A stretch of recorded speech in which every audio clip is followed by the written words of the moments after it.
Je dis juste que culturellement parlant, l'Égypte, c'est pas non plus. Ne dis pas qu'il n'y a pas eu une grande période égyptienne. Ça d'accord. Je dis simplement qu'aujourd'hui ton peuple est décadent et que l'Égypte n'est plus qu'une province de Rome. Une province? Ah oui.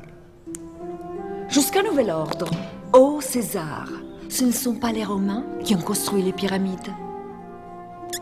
Des trucs pointus là. The pyramids have risen out of the sands of Egypt as a proud testament to the nature of human achievement.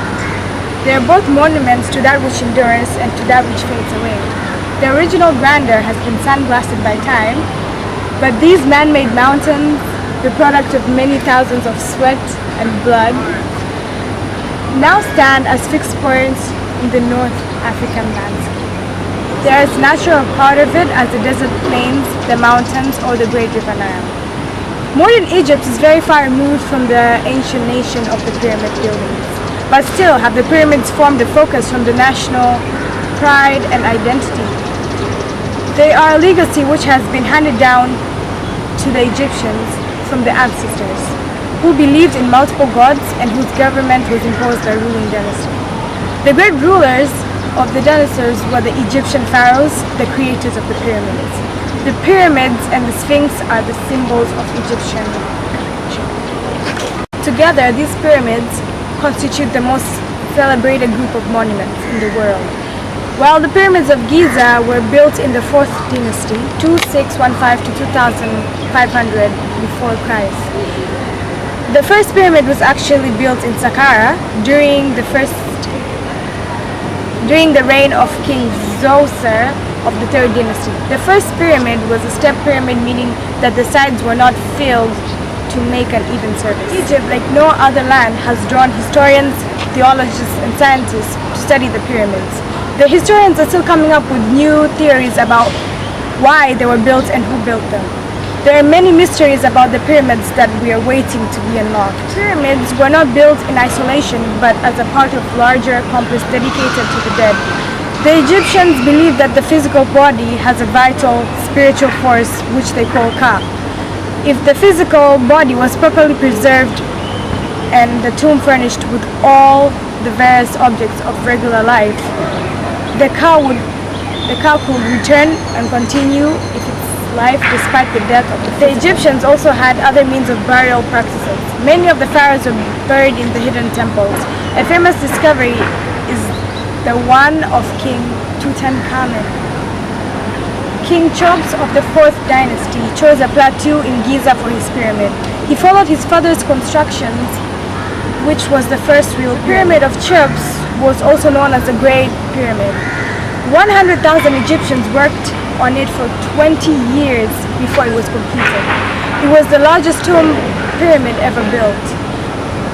It was said that if the pyramid was taken apart, the stones could build a wall 10 feet tall and 1 foot wide all around the entire country of France. The Great Pyramid was made of the granite and limestone. Two late kings of the 4th dynasty, Sepran and Mycerinus, followed Chop's example. Now we'll move on to the background of the country.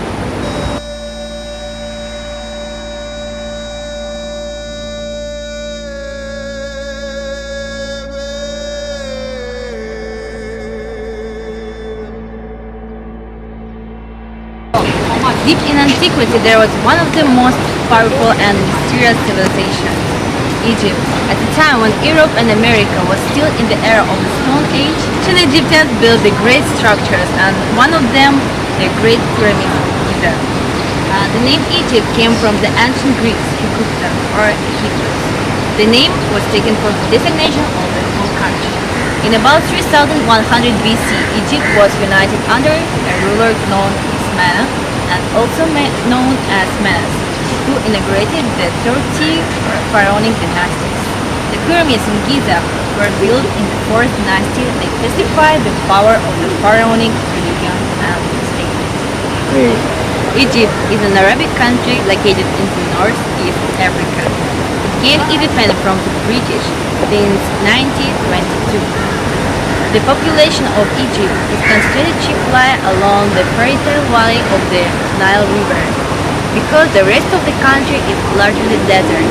Major cities in Egypt are Cairo, Hurghada, and Alexandria.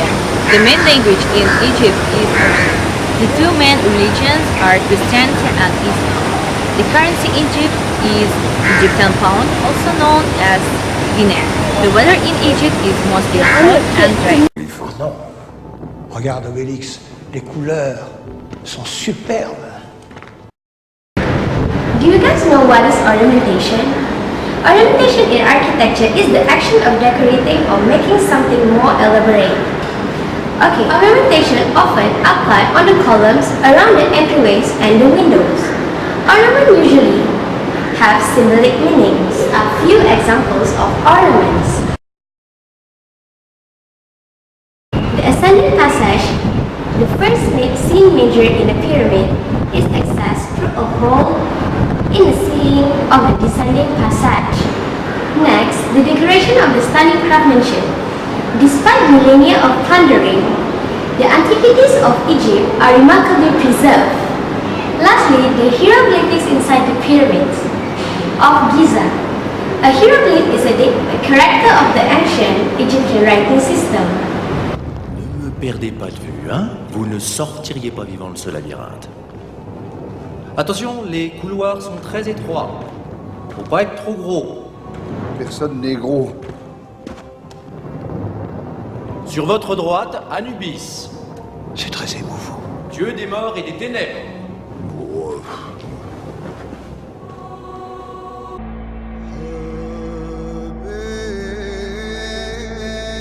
Each monarch built his own pyramid, which his body was mummified.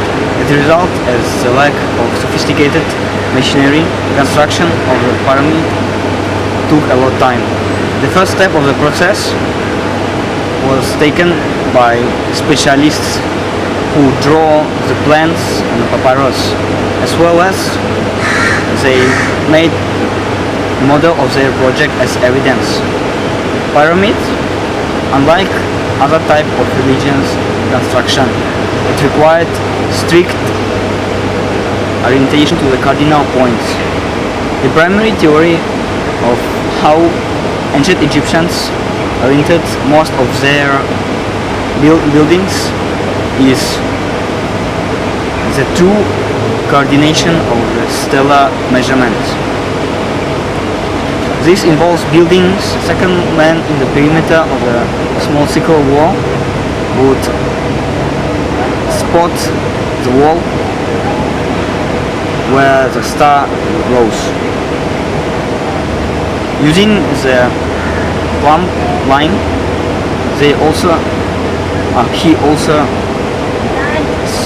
spot mark of the bottom building, circular wall of mud brick, which had to be perfectly leveled in the top. Within the circle, a man would stand on two straight pole with a forked top, which called bay, inside circumpolar star as right would have been placed along the established orientation line and perpendicular taken from other leg of the square. Another method would have employed the use of Pythagorean triangle. Basically, this triangle uses 3 equal units in one side, 4 in next side, and 5 on hypotenuse to give true right angle.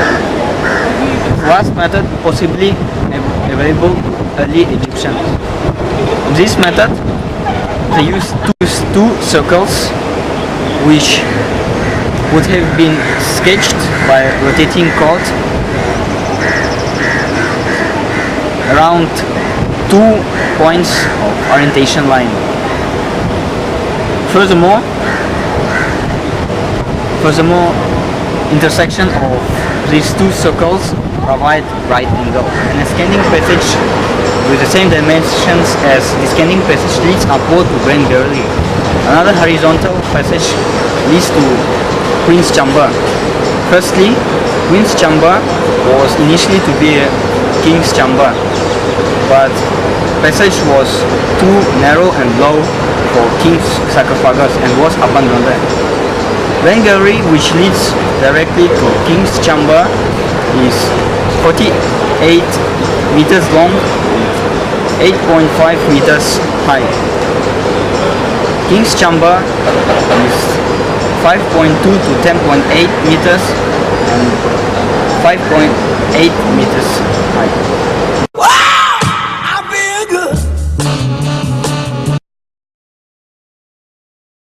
Hello, I'm here to discuss the different materials used to build one of the 7 wonders of the world, which is the Pyramid of Giza. Okay, Egypt is a country that is rich in stone. It is also referred to as the State of Stone. Limestone formation was commonly found in Egypt, and they referred to it as white stone because during the Cretaceous period, Egypt was covered in seawater. 3 common materials used to build the pyramids of Giza was basalt, alabaster, limestone, and granite. White limestone was often used for the exterior walls and the interior walls, as well as the core for the pyramids, and pink granite was used for the interior walls. The limestone was extracted from an area known as Saqqara, and it was of poor quality. However, the layering and the formation was stronger, therefore it came to good use, and it was as much as half a meter thick. We often quarried from near building sites, and these quarries include Giza and Saqqara and Dashur. Basalt and alabaster are not uncommon to use for floors, and for the walls within the pyramids, mud bricks were commonly used. Different kinds of tools, these including pickaxes, chisels, granite hammers, dolerite, and other hamstone tools. The pyramids of Giza may clearly be regarded as a symbol of ancient knowledge. Now, in modern times, we contain only fragment secrets of how the civilizations functioned in the distant past. It is hopeful that we will find new evidence that will further our limited knowledge, rather than confining to the preconceptions of our ancestral past. Je m'incline devant la plus belle des reines, et devant le peuple égyptien, qui est, après le peuple romain. Et je m'incline devant le peuple égyptien, qui est le plus grand de tous les peuples.